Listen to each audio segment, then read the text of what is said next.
Welcome to Happy Wife, Happy Life. We're your hosts. I'm Kendahl Landreth. And I'm Jordan Myrick. And we are two incredibly unqualified, but deeply in love comedians. We're here to help you navigate all things relationships. And we're so excited because today we have the most special guests on planet Earth. Yeah. And two friends who are experts. And today we're going to be talking to us about Dungeons and Dragons and dating. And Diet Coke. It's Izzy Roland and Brennan Mulligan. Hi! Yay!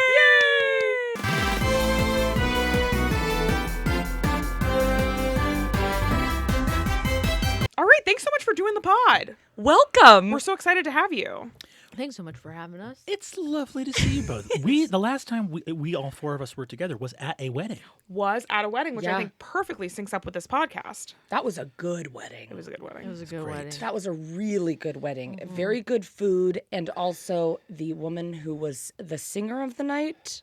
The singer of the night. Kendahl won't shut up about this woman. I She was fell the in lead love singer of with the her. band. Kendahl was in love with her. They were doing the first dance, and I'm like up at the stage looking at the singer, and everyone's like, "Kendahl, get up! That's not who you're supposed to be looking at." I was obsessed with her. I don't remember much, but I remember that band. The band was good. It was good. That band was exceptional. There's something really fascinating about a wedding band. Say more. In general. Put your money where your mouth is and say more. Well, I always think it's funny when people choose to be like, I want songs that I like and other people might like, but not by the artist. So what I'm hearing is you are hard DJ.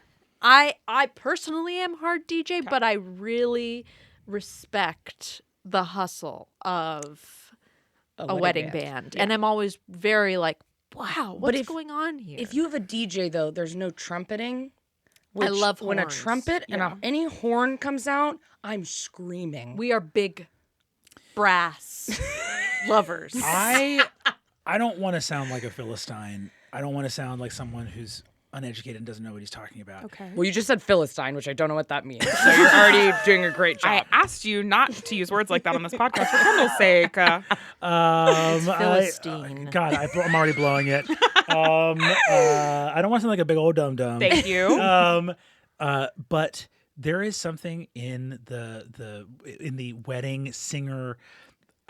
I think every song needs horns. I think the songs that don't have horns have made a mistake. Yeah. It would be really cool if you had a DJ and like you'd planned the songs so well that you had like a brass accompaniment. Yep. I feel similarly about horns that I do about a choir. Every song, not just at a wedding, in general, needs horns and a choir. Yeah. If a choir comes in, I'm not religious, but my hands are up of course, to the to sky. God. Kendall is always watching this Praising. video of Nick Jonas singing Have Alice. you Best seen friend, this? With a my whole choir? best friend tried to get me onto the Nick Jonas train. I would Kendall's listen on it. to it And every she- day I walked in New York. She said, "Let me just show you this video of Nick Jonas with this choir." And I was not changed. Oh, Shut by the it. fuck up. It's The choir- incredible. Well, this is my thing. I was like, this isn't making the argument for Nick Jonas for me. It's making an argument for the choir. Yes, I'm who was very incredible. impressed by the choir. sure. But not It's the somehow little the boy. magic of him paired with the choir because he can He's kind of having still fun. do that. He's having fun, and then he kind of does the little high notes, and then they are just singing. It's so good. And when I would walk in New York, I would listen to like the same 3 songs over and over again. And one of them was the Nick Jonas. You could only watch all 3 of these on YouTube. The Nick Jonas choir version of Jealous, and then the When I Grew Up, Tony's performance of Matilda. Wow. And I would replay them over and over, and I couldn't lock my phone or text anyone because it would log me on YouTube. There's something very special about a YouTube only song where it's like I have to open another app Yes. to listen to this. It's disgusting. Very special. It's disgusting. I think it's disgusting. It's disgusting. I don't like it. I would never do that. I would just never listen to that song. Wow. Oh my God. Sorry. Sorry, haters. I think the Yeba. What the hell is that? I think the Yeba. We don't know about Yeba? I'm speaking No. Hebrew. No. No, I'm not. Yeba is But that Yeba song was YouTube only, and now I think is on Spotify, the live What version. are you talking about? Yeba's an artist. Okay. Uh-oh. And she has a track Beautiful. called My Mind. Ooh. And she's going, Wow. She's one to sing. For in the those that are choir. only consuming this audio, there was a hand gesture that accompanied that Yes. noise you just heard. And there was also a moment before where Izzy did think about trying to sing it. I saw you take a pause where you were like, I'm about to do this, and then you stopped. Am I going to do this thing I've Because practiced if for you years? know, if you know the performance, you sort of go, shouldn't ever open my mouth again. Right. It's like you can do an impression of someone who sounds silly and or crazy, but if you're like, do an impression of a beautiful Whitney singer. Houston. Yeah. Deeply embarrassing. Yeah. Absolutely. I'm so excited for this episode because I'm going to learn more on this episode than I've ever learned ever. Yeah. Both mouths the gape if you can't see. I know nothing. You both played Dungeons and Dragons, correct? Mhm. I know- Famously. famously. Kind of iconically. Infamously. Wow. I know Some would nothing. say you've changed the landscape. Yes. Wow. I know Not nothing I. about Dungeons and Dragons, and I'm like, and I was a little nervous. I was like, oh, I'm a little I don't know much about Dungeons and Dragons, but I think I kind of know whatever. Then I posted a thing asking for audience questions. Every question has confused me 50 times more, where I'm like, Oh. I absolutely do not know anything about this game. Oh, I Wait, can't hold wait. on. As someone who gets a lot of D&D questions, you've just revealed to me that there is like unspoiled wilderness in terms of your impressions of what these Yeah, questions yeah. mean. That is what I am I will- far more captivated Yeah. by. Is I You explain what you think this is. Yes. I think I thought genuinely. First of all, I looked up a photo of Dungeons and Dragons to put as the background of the A question. photo of Dungeons. Yeah. and That's what Dragons. I. First of all, a board game came up. Didn't think it was a board game. okay. Okay. I thought it was people in costume Okay. outside. You thought it was LARPing. LARPing. I think I thought it was LARPing. LARPing, yeah. And it makes a lot more sense to me because I have a lot of friends who'd be like, oh, I like can't make this. I have a Dungeons and Dragons thing, like once a week. And I'd be like, oh my God. And they're like, yeah, we're gonna have like cocktails and it's gonna be over Zoom. And I'm like, how are you doing this? It's like a whole Yeah. show. Or I would meet someone who was like very shy, very quiet, and they love Dungeons and Dragons. I'm like, well, I really can't imagine you like doing a big performance like that. Sure. So but I still, that's what I think it is. I have no. The two are cousins, right? Like LARP and Dungeons and Dragons. Right. There's a lot of community overlap. I LARP a ton. You do. I am a staff member at a live action role playing summer camp for youths called the Wayfinder Experience. And what's the age limit? Because that feels like I would really thrive Can I there. send Kendahl? Can I be for real? They I didn't want to say they had to, but they had to open up adult programming because so many people like yourself were like, how the fuck do I get in a robe and elf ears today? Yeah, because not to be rude to kids, but I'm like, you're allowed to do that anytime. Like, you literally be walking around your house in an Elsa costume, and everyone's like, that's normal. Why do you need to LARP? Yes, it's a great point. Not to, but go to the summer camp. Well, what's That's interesting great. is there are a lot of adult. It's definitely more endearing when it's kids. Hey, don't be rude to my wife, please. Okay. If Kendahl was doing it, I would think that's awesome. But I don't know. I feel like if I showed up at an adult-only LARP, I'd be like, now, you're not supposed to be doing it. I do think it's hard because as soon as you put the word adult only in front of something, it feels sexual. So I think that is hard. You think of an adults only resort, an adults only. An adults-only resort is not sexual. The way It's I do actually it, quite is. the opposite.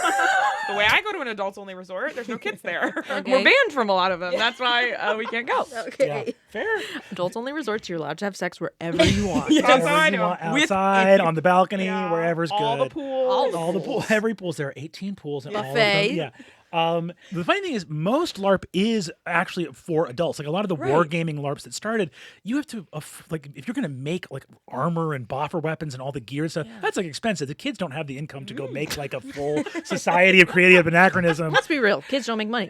Don't have the I keep telling children, you are not contributing to the economy. I get down on my knees and I say, how did you contribute to GDP today? Today. And they go, sir, you aren't allowed here. And I go like, well, just think about what I said. And then I scamper off. I think that's Where is here? Yeah, where is here? Playground, school, museum, field trip, wherever I can. Basically, wherever You're I see not a group. allowed here. It's on the list. In their room. Please get out of my house. In my room, and I go, just think about what I said. Most LARP actually is geared towards adults. So Wayfinder is actually a little bit different in that it is focused on like teens. It's like younger. It's like 11 and older for like overnight camp, and then we do some programming for like elementary school age kids as well. But the what's interesting about it is I grew up going to this camp. The adult LARPs are way more in a weird, like they're way more tailored to like there's Polish castle LARPs. You can go like live in a castle in Poland, and they'll like write a character sheet for you. God. There's like One World. There's like a whole bunch of stuff. But what's interesting is the adult stuff is very like, now this is wish fulfillment, and you're a paying customer, and if you want your character to not have a bad experience, they won't have, and then we'll tailor it to, like, a lot of them can be very tailored to you, or they're very theatrical. Wayfinder, where I went, it was like, all right, kiddos, run into the woods. And you're like in the woods at night with a foam sword. The world. A staff member is playing a werewolf, and he is really twice fun. as big as you because you're 10. And you're just like, I love that. And It's wonderful. I had a really tough time in high school, the transition from like middle school to high school, because all my friends were having sex. They were sexting. They were going on dates. They were drinking. They were doing drugs. And I remember when Hunger Games, the movies were really big and coming out, whatever, I always wanted to play Hunger Games. I wanted to like pretend we were running and chasing each other and doing all this stuff. I wanted to make mud pies outside. My friends were like, you are weird, like stop. But I wasn't like uncool. Like I could have a cool conversation and be cool and chill, but I really liked playing pretend. And I feel like I would really thrive. you would have loved. You should play. should. You should play D&D. You'd love it. No, thanks. You should play D&D. I mean, without a doubt. But I was just gonna say, how nice would it be to have a high school student and then come to you and be like, I want to go to a LARP camp. I feel like I would be like, wow, I have nothing to worry about. Wonderful. Oh, like your kid? Yeah, just like if my kid came to me and was like, I want to go to a LARP summer camp, I would be like, wow, I really have a wonderful life. Like my kid is just such a treat. Yeah. Yeah. The LARP camp that I attended in my youth, now, thankfully, the camp now is an extremely wonderful place to send your kids. When I was going there as a youngster, there was some rowdy shit going on. So things got... The early 2000s. Early 2000s. Different time. We were all there. Different time. It got buttoned up when the it's in its current incarnation, it's very buttoned up. When I was a kid, and so in terms of being like these other people, there's like sex and drugs and stuff happening, but I just want to do this fantasy stuff. The answer of early 2000s LARP camp would have been Porque no los dos. Yes. Yeah. Well, that's what I'm wondering, because I'm like, it's kind of like the band kid stereotype, right? At one point you get so kind of like niche and in a group of Theater people that camp. are so theater camp, which I went to, like, and we were doing freaky stuff at I could not even get a yes, Not me. I could. Yeah, something's wrong with you. I was mixing dirt outside. No, you're a loser. You've mentioned mud pies a couple times now, and we're not doing I them. love Stop trying to bring it them. up. I still do. I still enjoy just like mixing stuff with a stick. That's wild. But I'll tell you what. Probably, yeah. She wants to eat Yeah, I it. like to eat it afterwards too. I was going to theater day camp because my parents could not send me like away to a fancy like French Woods program or whatever. I was Where'd going you to grow theater in between New Orleans and South Florida. Oh, okay. Well, I feel like sending a kid away to Very sleepaway camp, northeast. very north. Very Right. northeast. Yeah.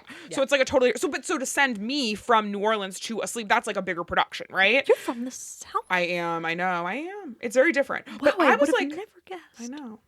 I know.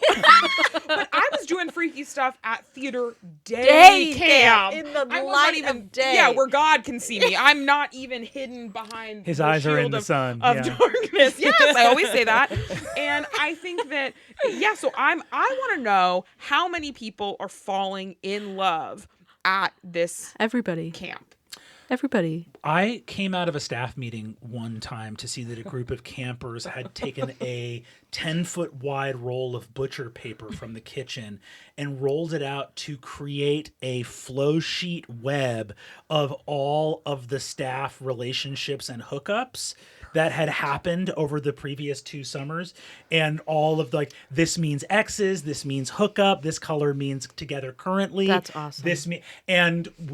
That is so like perfectly enmeshed within the like game design and Yes. These people are on MASH. theme. Yeah. I'm not gonna lie. It was immediately confiscated, and the campers were told not to pry into the personal like that. These things are not part of the camp. Campers trying to figure out the counselors. Yes, it was campers trying to figure out the counselors, and Were they spot on? I found it useful interpersonally. For Brennan still owns it. We literally confiscated it and all took a long look at it after it happened. That is we very funny. we were like, hey guys, this is a real problem, and you're making some of the counselors. This is not part of the camp curriculum, and it's not proper. And then we got it back there, and we were like, God damn, they really nailed it. How did they? I didn't even know that these two. Those sleuths. I love that. Okay, so this brings me to ask: were you in the D&D Nope. world before No. you fell in love? No.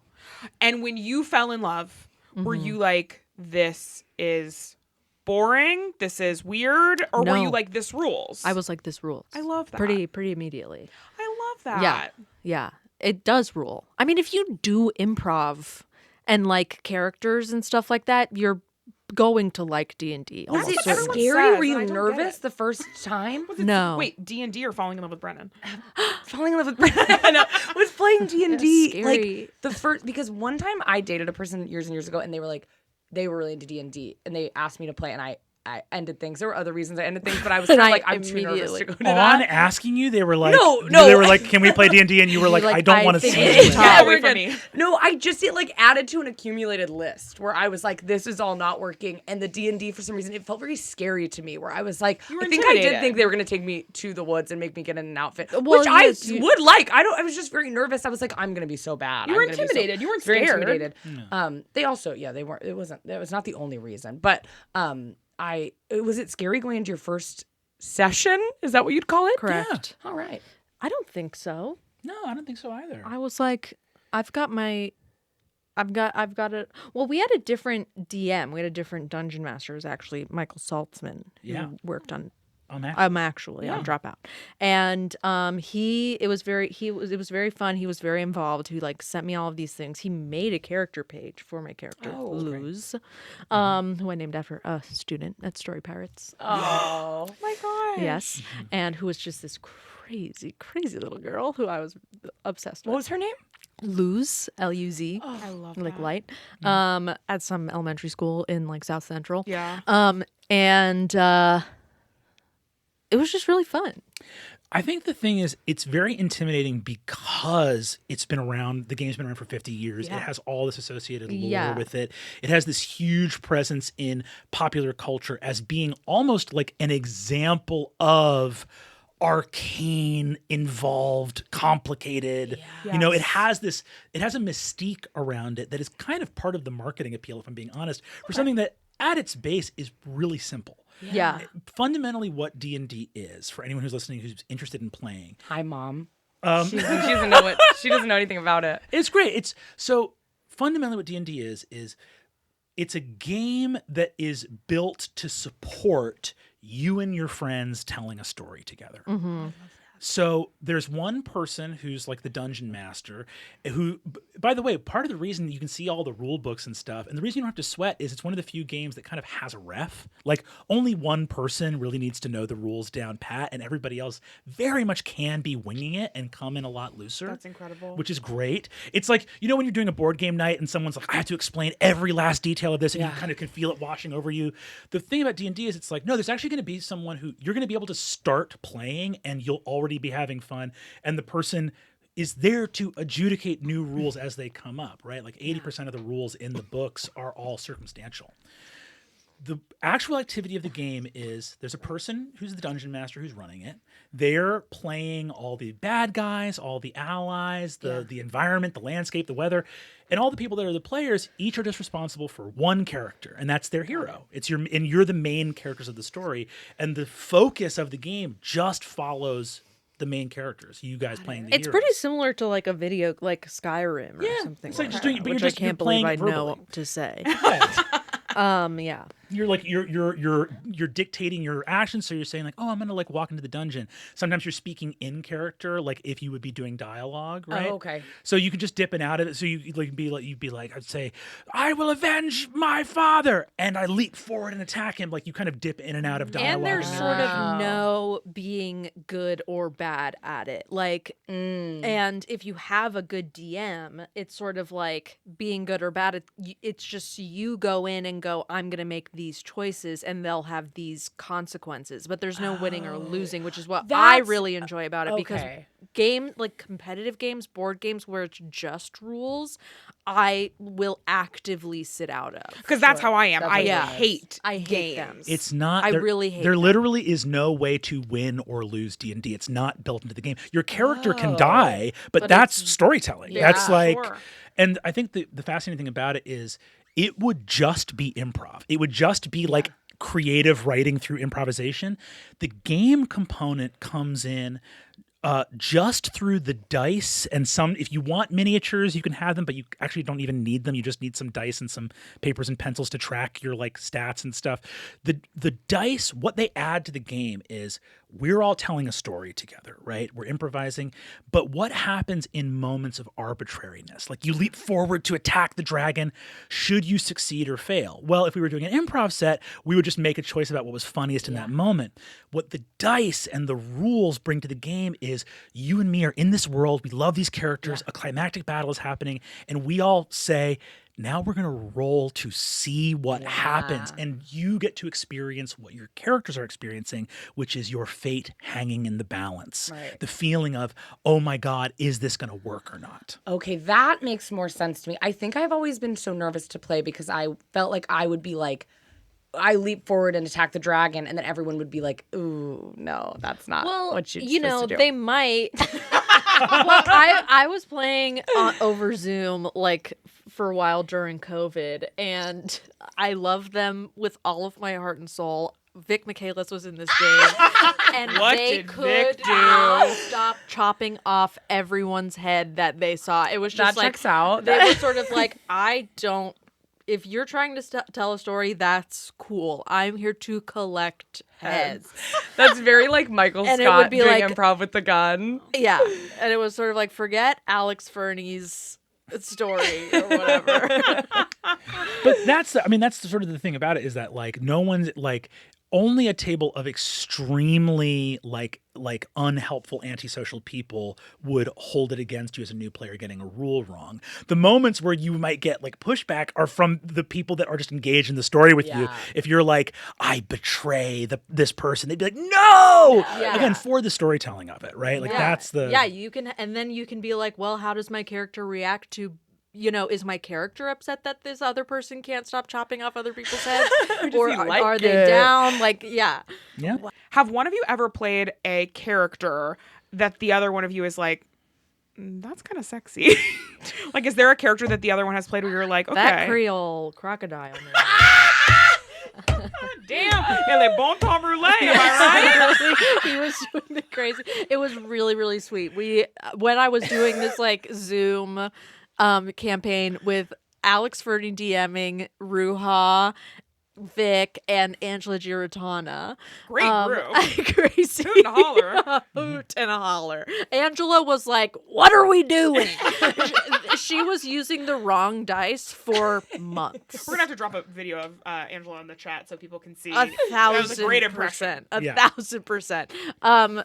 And they did the sweetest thing that's maybe ever happened to me, where it was my birthday, and in the middle of our session, Brennan like comes up and is like a surprise character, and he's just like in the other room and joins the session, and they like sang happy birthday to me, and it was so sweet, and he played a crazy character. You were attracted to the Cajun. Cajun, yeah. I played a Cajun crocodile man who was helping them investigate a sunken swamp boat. Yeah. And yeah, well, he does a lot of hot characters. I mean, not to get, parasocial, but I watch the edits. I'm watching the fan cams. I know. Hey. I also love that you say that as you start to explain the characters, you're like, yeah, I do a crocodile hunter. I do an old clown. We're like, are these hot to you? But I have to be honest, the truth, like I was thinking of answering this question, which the answer is definitely yes, because I think for the both of us, there are the characters that you would associate and be like, oh, that character is very cool or very suave. Hearing you say Crocodile Man makes my heart sing, because that is the reverse of that. When I think of your characters that have made me go like, what's that? I play a lot of children. Yeah. unless I'm telling a kid about GDP, I don't. You're not interested, yeah. So Izzy played a character on a season I wasn't in called Alexander Ostrovsky. And you were turned on by him. Because I think that we like seeing the other person go crazy. Yeah. Crazy. Like, Oh yeah, And well, just you're commit if you're so just hard.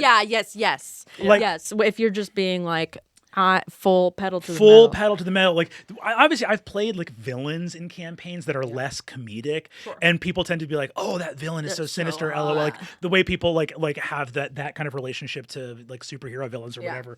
Like that's a very standard nerd media thing. For us, I think it is hearing You're tapped Crocodile in. Man.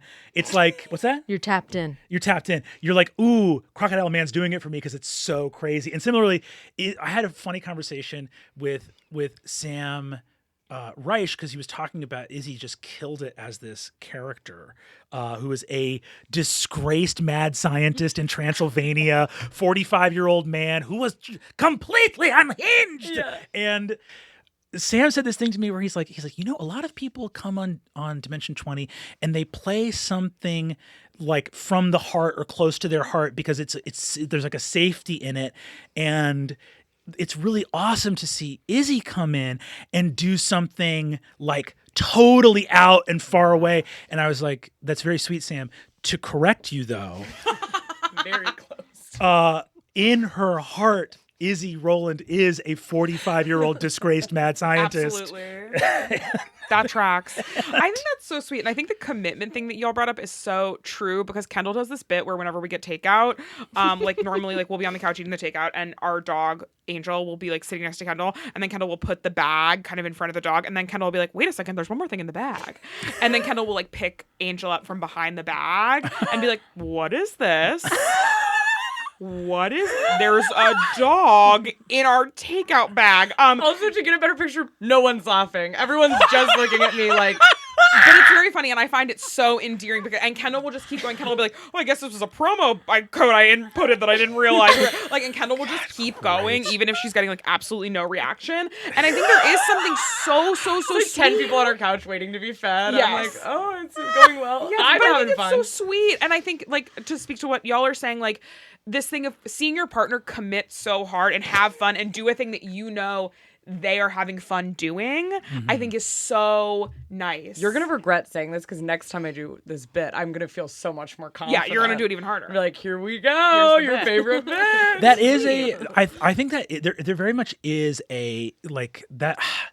I don't, maybe that's a broader thing than just comedians, but I think it's for people that do comedy, that is a very real thing where you're like, where it's almost like the things that are classically attractive, you're like, oh sure, like that's nice, like I like that too. But seeing someone be like, how out there can I get? And you're like, yes, approve. That- Hit the approve button. Yes. Love that. How far can you go? Push the envelope. Absolutely. Yeah. Absolutely. I love that. Well, we got some fan questions. We got the audience has some questions about D&D. I don't understand a single one of them. So I want don't- you to try and translate. Yeah, I don't want to add more time than is necessary, but Please. I would love your first blush reaction to the questions before we answer Answer it. Okay. Yeah. I honestly, I will try. They're so confusing to me. I don't even know if I could. It feels like I'm reading a different language. First of all, someone said, do goblins know about anxious attachment? Okay, Now, what do what you is- think that means? I don't I even know think what that means. A goblin, maybe, this is my guess. I'm coming out, this is just from my brain. Maybe a goblin is kind of like a bat. It's like nobody plays a goblin, but a goblin can kind of come at you. If you, maybe it's a dice roll or something where it's like a goblin just bit your feet or something like Yeah. that, where Yeah. it's like a hurdle you got to jump over. No, You're right and you're not right. Kendall's like that a You're lot. right. right in your spirit and you're wrong in the answer. No, but the goblins can come at you, and you can play a goblin. Probably you can if play a want goblin, to. yeah. But obviously, like it's very. And I think the answer is everyone experiences anxious attachment. Got it. Perfect. Including goblins. Not knowing what it is. Yeah, anxious attachment. I know that's one of those like attachment models. So like codependent or something. It feels like there's a certain degree of. I think that anxious attachment is one of those things that is describing a true psychological phenomenon that we maybe had other words for 5 years ago, and there will be new words for 5 years from now. Yeah, Okay. why do I feel like anxious attachment is like a meme? because I think psychology terms do often get memeified and sort of obsessed over when we actually do have other verbiage for describing that behavior or pattern of behavior. Well, I think it's hard. So I used to be very anxiously attached in the like, it was in a way that was life altering. I think it's hard because like any other thing, everyone has symptoms of those things. So there are things where it's like, oh, like I'm fully mentally well, but my partner didn't text me back and I get a little anxious versus like every single day any text I send, I'm like, this is the end. They are absolutely done with me. It doesn't matter. I was very mentally unwell when we started dating. I was very sweet, but I was very, very stressed out. And I've, gone to years of therapy, and now I'm not. I'm feeling I'm really chill. You're crushing it. Pretty chill. But I do feel like it is. Yeah, everyone has a symptom. It's kind of like with anxiety or depression or like all. There are people who have all those things, and then there are people who just like. Yeah, some days feel really sad. I get worried that the person I like don't like me. Doesn't like me. I do want to know, what do you feel like your best and worst qualities are as partners individually? Kendahl and I can go first if that's helpful. Sure. We'll each say the words. Say each other's. It's not like a back door into you being. Like... So you guys answer this question, but real quick, I'll take lead on it. I think that's bad that Kendahl does. Yeah. Well, I've been doing a thing recently, and this is not the answer, but I have noticed about myself, I've left a trail in our home of places I've put candles way too close to a wall, under a cabinet, and I've sort of left smoke stains all over our house. So that's not a great quality. Yeah. Do you like that quality or dislike that quality about Izzy? I've mentioned the fire hazard. Sure. I think. And I'm like, less than a why handful is my candle moved? And he's like, the cabinet was on fire. But I find it endearing, and I really love it. I think that the challenge for me is not candles that burn the house down, but being mentally present I have struggle with gear shifting.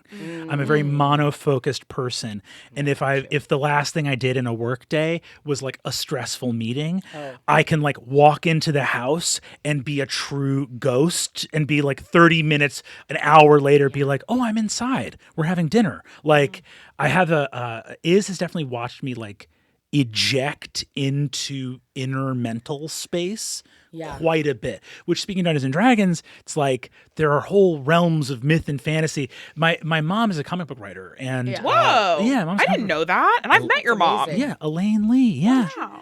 At the Dropout Christmas Party. Dropout Christmas Party. Yeah. She is brilliant. But when I was a little kid, I would go in and I'd be like, Mom, can we have food? And I would literally walk away knowing that she wouldn't hear me for 10 minutes. You could say it. I didn't have to keep saying it. I would say it once and it would hit the outside of her brain and it'd be like, buffer. I go do something else. 10 minutes later, she's like, yeah, sweetie, we can get something. And I'm the same way of like, I have a filing tray that like an external stimulus can hit, and I'm just very focused on something. So I think the thing that as a partner that I do is probably a little annoying. And what's the best? Whoa. What's the best thing you do? The best thing Izzy does is everything. No. Oh, what's the best? What do you think is your best trait?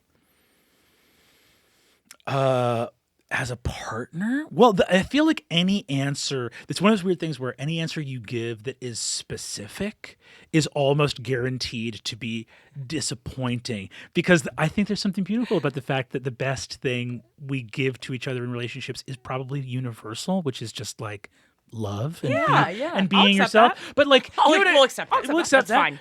I think the best things about our relationships aren't things that I can individually take credit for. I think we communicate very well. Oh, that's amazing. And I think that dual thing is what I am the most individually proud of, is how well we work as a team. I think if I was going to pick something that was just in my domain, almost by definition, it wouldn't matter. Sure. Yeah. Wow, I love that. Yeah. That's amazing. Okay, what's the best thing about me? I'm just kidding. I've been waiting for 20 minutes to ask you. I would say the best thing is the dual thing we do together. I think. Wait, what is your best thing about yourself? What's my Don't best look at him, look at me. thing? Don't look at him. Look at me. My sexuality. I love that. No. It is great. Yeah.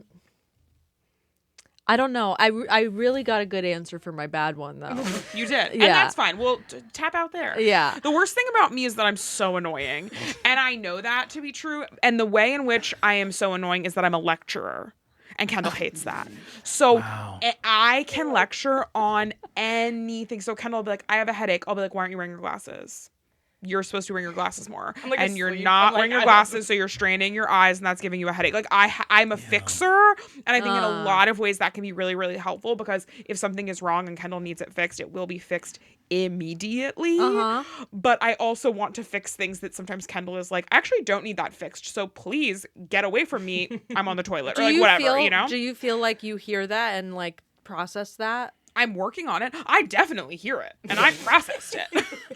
I hear her telling me to I'm stop all the working on time. it as fast as I physically can. Yeah. I'm always working on it. But there's always something that, like, and I think it's especially hard when there's something that is good. It's like a double-edged sword. You know what I mean? Like when something's both good and bad. Like, Because it's I think good. I'm the opposite end of the spectrum, where I am so not a fixer. I am like, I will hear you. I'm always like, I cannot imagine what that must be like. I'm so sorry. And I think sometimes you're like, help? And I'm like, yeah, I just feel bad and just know I'm thinking about it and I'm so sorry. So I think there's two ends of the spectrum where, you know, it's sometimes I'm like, thank God you're a fixer, because I just get to tell my problems to you and you'll fix it. Like when our garbage disposal broke and you just called that plumber the other day. 30 minutes we had a new garbage disposal. Can you believe that? I'm not messing around. Like, I will fix it. wonderful. That's But Whereas I would have been know- like, a broken. I would do this thing my therapist taught me that Jordan always makes fun of me for, where my therapist like was explaining like really listening, like when you're really listening to someone, and so they're like, oh, I went to the store and there was no Chobani and I was out of Chobani, but I really needed it, and you're supposed to be like, wow, and in the middle of your workday, that must have been so hard because you're already stressed on time, and you like That's explain the it big to thing. them. That must be so hard. And Kendahl will go, I can't imagine that, which is something Kendall's therapist told her to say. And I'm like, you can imagine that. This is a thing that's also happened to you. You're Why like, are you I saying feel that? sick, and I'm like, I can't imagine. I've never been sick Yeah, before. That and I'm must like, be so hard. you have lupus. You're literally sick all the time. But so that's the most annoying thing about me. And then the best thing about me is that God, so many are rushing to me that it's hard. It's hard to pick You got a lot one. of good things. My first thought, I'm like, I don't want this episode to get demonetized, but I was like, I will kill for you. I handle all of Kendahl's confrontation, so Kendahl doesn't have to do any of it because I don't mind confrontation. I I need really no growth. feel that. So you don't mind confrontation either. No. Yeah. I was gonna say, and I think this goes hand in hand with my probably worst quality, is opposite to your anxious texting. I don't care and don't think about what I'm saying ever. Like, am so unfiltered that I hurt people a lot. The first time I watched Izzy text a friend, I gasped. Yeah. Periods? Like period on the end of your sentences? If No, you're a lucky. lack of period. Like If you're someone lucky. being like, do you want to hang out? And I'll be like, no punctuation. Sort of like I that. love And but with hand in hand with that, I go, well, I don't care. I will tell a waiter to their face that they're an asshole for saying something weird to my boyfriend. Yeah. There was And that was a great that's actually a very lovely story. That we were and for me, I am the I am Mr. There is a way to say anything and express any idea that leaves everyone feeling respected. That's and happy. exactly me. And that is wrong. the hell I live in. wrong. And that is wrong. And there's a moment that we were hanging out. I think this was actually with Aaron Del Orso and Allie Jennings. So Iz was like, oh, I'm writing an email to an old employer to get references somewhere. oh my God, that was literally happening at the exact moment that this other thing happened. Exactly. That's why it's a That's perfect so story. It's a crazy. perfect story about I why we cannot need each wait other. to hear this. It's about why we need each other and why we're in love I and was why like, you're the only I person for me. need you to. I was like, I need you to write this email because I don't know how to be like, hey, bitch, you were my boss. Help me. Yeah. And I wrote 'Cause this. it's not And that. I It's not sat that. down and I was like, dear, dear Izzy's boss. Like writing this email I was to her. like, working with you has been an honor and a privilege, and I look forward I to many years of loved- benefiting from the lessons I got from your wise wise mentorship. About As I look figuring forward, out your soup deliveries. You never liked to see me or be around me. as I look forward to the horizon of new and exciting opportunities, it would mean the world to me if you would consider providing any letter of recommendation, like doing this whole thing of like, I understand that you were very busy, And I'll tell you what, she wrote back and said, I can't.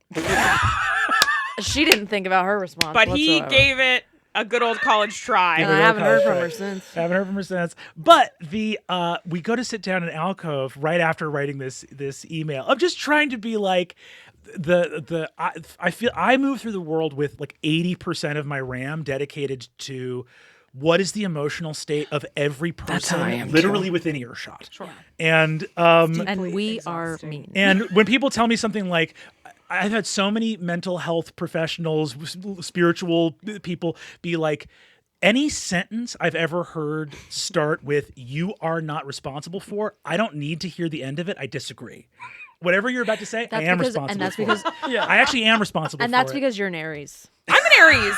Wow. Wait, what are you? I'm a Capricorn. Oh. So sorry. What are you? Wow. Okay. I need to know. We are leaving this podcast on bad terms. Right?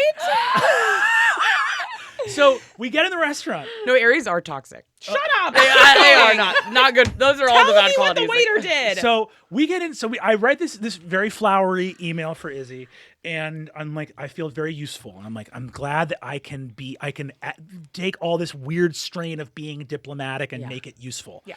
And we get in the restaurant, and the host who's seating us is this fella who I hope is doing well wherever he is in the world. And I don't even know the story, and I'll tell you, I do not wish him well. At Alcove?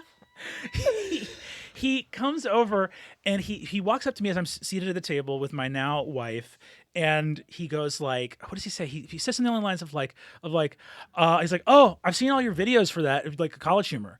And I went, oh, thank you so much. And he goes, I didn't say it was good. And My God. and now immediately what I get from this guy is he actually is striving for like a jocularity. Yeah, He's trying to be funny. People meet comedians and Yeah. they're always Yeah. trying to be funny. I feel like I will meet people who they'll be like, what do you do? And I'm like, I'm a comedian. And they're like, Don't oh, joke. well, you're also the fucking ugliest person I've ever met. And then I'm like, whoa, that hurts my feelings. And then they go, oh, what? You can dish it out, but you can't take it? And I'm Yeah. like, dish I'm like, what not a out? bully. I said I'm I a was a been nothing but comedian. kind I've to said you. nothing to you. So I completely know this type of person. So yeah, and I see and he fits the profile. He's got kind of he just looks like a comedy guy. He's jealous of you. Well, Yes. What are you going to say to that? He's jealous of you. If he was jealous. Me and Brennan are the same because I'm sitting here. I like never even met this man. I'm like, no, he seemed nice to me. So he says, I love him. So he says this thing that's shockingly rude and not generous of spirit. He goes like I didn't say it was good, and I do what I always do because I am a spineless doormat, and I go ha ha and just laugh loud to make it okay. And he turns around to go back to he just said this thing, and I've laughed because what else can you do? It's just so mean. And Izzy goes loud enough for the whole restaurant to hear. Just says, "Go fuck yourself." And My sister in Christ. That's a gift how that's you from Jesus. handle it. and this guy walks away. Now the moral to the story is this guy walks away, and it turns like red as a tomato, and goes away. And dinner ends, and as we're leaving and we're going, he runs out to me as I'm leaving, and he walks up and he's like, hey man, I'm really sorry I said that. I don't know what Good. I don't know what that was. And I'm like, oh, that's great, man. Like, don't I was like this, and he's like, I just moved to LA and I was trying to be in comedy, and I don't really know where to do. You said you don't have to tell me that. I know. we Thank all you. picked up on that. And he says this whole thing, and I turn to Iz, and Iz looks at me as we're now leaving. He goes back, and I'm like, yeah, man, like best of luck. You're doing the right thing. To UCB, take classes. That's awesome. And Iz looks at me, and she's like, well, now I feel like the and I looked at her and I said, what you did for that guy is a million times kinder Yes. than what I did. Yeah. Absolutely. I was like, what I did was I laughed to make the moment less uncomfortable and immediately was like, I will never, that guy can sail his own ship off the edge of the planet and have this bad instinct, and I'm not going to extend myself. And Izzy going, go fuck yourself, actually probably meaningfully alerted this guy to a bad strategy Yes. that he was employing that maybe he never did again. Yeah. I hero. guarantee you. No, I know you're being sarcastic. I do think you are a hero in a way, because I think there is this thing of people wanting to be like, oh, you don't want to hurt someone's feelings, you don't whatever. And I believe you should not hurt someone's feelings unprompted. But if someone is being rude, if someone is being hurtful, if someone is acting out of pocket, that needs to be alerted to them. And I think a story like that is so beautiful because that server learned, hey, in this city, baby, you're not going to get very far like that. That's not how you make friends. That's not how you be successful. And if you're going into situations like that and you do that over and over again, you're going to get a really bad reputation. Yeah. And in this industry specifically, like, people ask other people what they think of other comedians, who to book on my show, who to do this thing, whatever. And it's like, if you get this reputation of being really rude, or like your style of humor is to be mean to other people, word will get around like that. So I think you did do something kind. Wow. And I think it was nice that he came and apologized to you. Which he would not have done if Izzy had not. No. But I think too, Yes. the like, and that's the thing is, it's very like, in terms of humanizing the situation as well, it's like the mistake is not even that type of humor. It's just that there are people that worship that type of mean-spirited humor, and you want to lean in and go like, hey, the people you would admire who do this, they do it with people that they love. The issue here is not that you made a joke at my expense. The issue is we've known each other for less than 10 seconds. There's a time and a place. And we don't have the kind of relationship that makes this mean-spirited humor. We just don't know each other. Yeah. So it's like, but if we were bros, this would be different. Yes. But I'm just meeting you. I don't know you. Yeah. What I think is nice, though, is that you said, hey, thank you for apologizing. Because to me, that's what's so important. I do not hold a grudge. Yes, My thing is like, if I will judge you based on your behavior, if you're acting like an a-hole, I'll be like, you're an a-hole.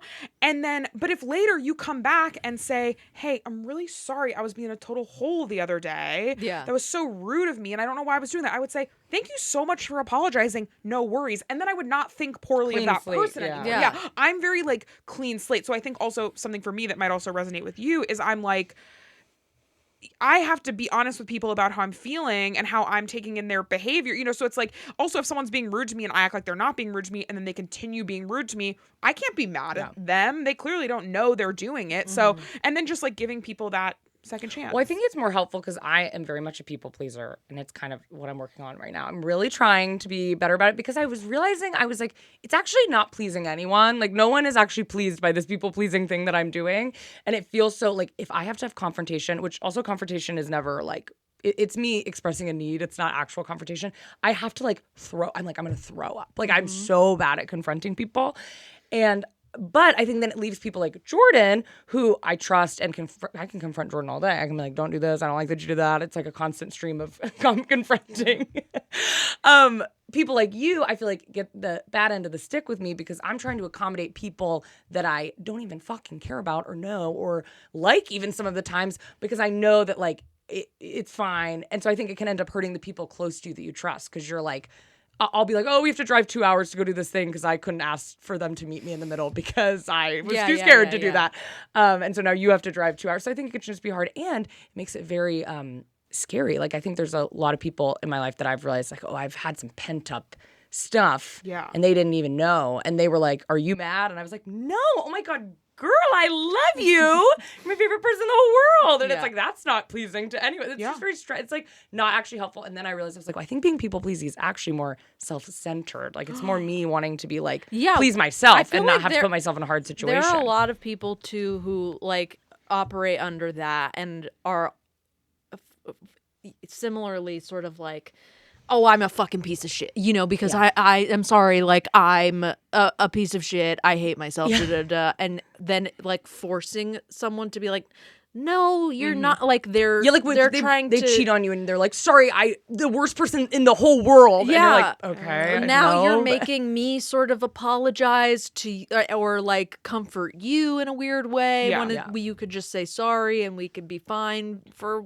whatever reason. I really stopped with my texting because I used to, like, if I like forgot to text back or I was like running late, my text would start like, hi, I'm so sorry. I am the fucking worst person on fucking planet Earth. Yeah. And I literally shouldn't even be texting you because I'm not worth your time. Could we reschedule to 30 minutes? It's like, stop. What is I was like, this? that's weird. Stop doing It's that. so weird. Or like if I was ever late to work, I would be like, hi, I was hit by a bus. I'm going to be 5 minutes late, but it's just too much. It's way too much. I'm trying to be better about that. Yeah. It's tough. I empathize with you. It's really tough. It's hard. It's really tough. Very hard. And we're so strong. And we are so strong. So It's brave. beautiful. But we need it. You need one in each relationship to stick up for you. And but like that's the thing is, I think what's the issue is you'll never have clean data in your own life for these different sort of styles of existing. Yes. So it's this weird thing where it's like I can point to the huge successes in my life that came from overperforming, prioritizing other people's opinions over my own. Right. And I can point and say, hey, I skew this way, and here's the times it really worked in my favor, and then here's the times that it really didn't. I think about the like, you know, I feel like I just brought this up, like, case in point, when I was doing night transcribing at the Daily Show, I would come in. I had interned there, and I was coming in, and I wanted to be a writer so bad, but I was coming in graveyard shift at night to transcribe C-SPAN tapes, and all the PAs would have bins of tapes that you're just typing out what the people are saying in C-SPAN recordings of Senate and congressional hearings. And everyone had gone home, so there was no way to make a good impression on anybody. But I said, how can I prove that this matters to me and I care? And I would do this thing where I would stay till 4 a.m. and fill 2 bins so that they would see my name twice. So I would do twice as much just because I'm like, I don't know how else to show that I care about this. And it never led to anything. And and I just lost a lot of sleep. And honestly, I also think I maybe cost myself more work because I did the work faster and then they didn't have to hire me again for a while. Yeah. And when I got hired at College Humor, I was the question writer from Actually, and I wrote twice as many questions and wheedled them down just to the good ones. And 2 or 3 months later, I got hired as a full-time cast member. Yeah. And so there's this thing where I go like, is this insane performance for people bad or good? Yeah. Here's when it was bad. Here's when it was good. Yeah. Well, I don't know if you were hired at College Humor because you wrote more questions. I think I was. We don't know he wasn't. I think it's because you're a good performer. You're obviously a great performer. I think it's the questions. And hey, listen, both can be true. It can be the good performance and it can be the questions. Well, sometimes it's nice to be able to go, because I'm always like, well, everyone probably hates me. And then I'm like, but how could someone hate? What would I have done? I've been so careful. I've been so accommodating. And it is comforting to be like, I've done no wrong. I had a similar thing happen where I was apoplectic. Something happened in my life that was like, I felt taken advantage of, and I was like, I am gonna it is scorched earth. Yeah. This is the end of the fucking world. And I've already mentioned him on the podcast once, but Sam Reich actually, I got him to talk me off the ledge before I was like, wrath and ruin, the sun rises like, red. Let's go to their house. Yeah. You were like, we ride at dawn. Well, that's the problem, because when the people pleaser gets really mad, then it's double. Yeah, like, just because double. once we're mad, I don't know if you relate this, but once you're mad, it's like, I'm never just a little mad. Once you've wronged me and I'm mad, I am You've worked I'm so hard. Justified. I'm gonna say this. So this is what Sam said to me that I think will probably resonate with you. He said, people come to you and pay for a scoop of ice cream, and you always give them 2.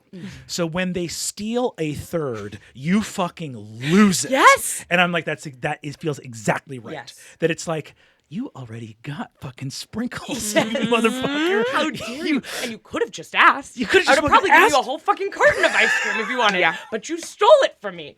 It feels, and you're just like, what is the point of all this? So it feels very, very frustrating. We got one more question. I got it. I actually have a good one. What? Is that Let me hear it. okay? Yeah. Well, I was going to say, we have one more question. We have time for one more. I want to know if you could say one word, each of you, that you feel like is applicable to the success in your relationship, but also your success in the D&D world. Could you each pick one singular word? Crocodile. Yeah. Initiative. Ooh, I love that. Constitution. Wow. Okay, I love those. Oh my gosh. And mine is the one word I know, Goblin. Yeah. I think that is also very Little applicable. Goblin.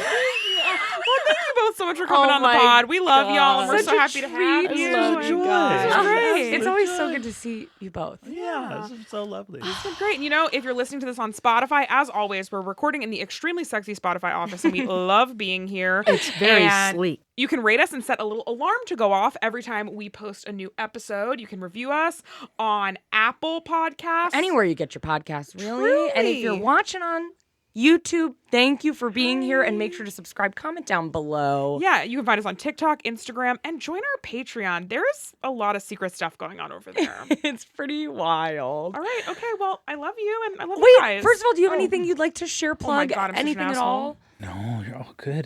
Get a Dropout subscription. Everyone here needs you to get a Dropout subscription.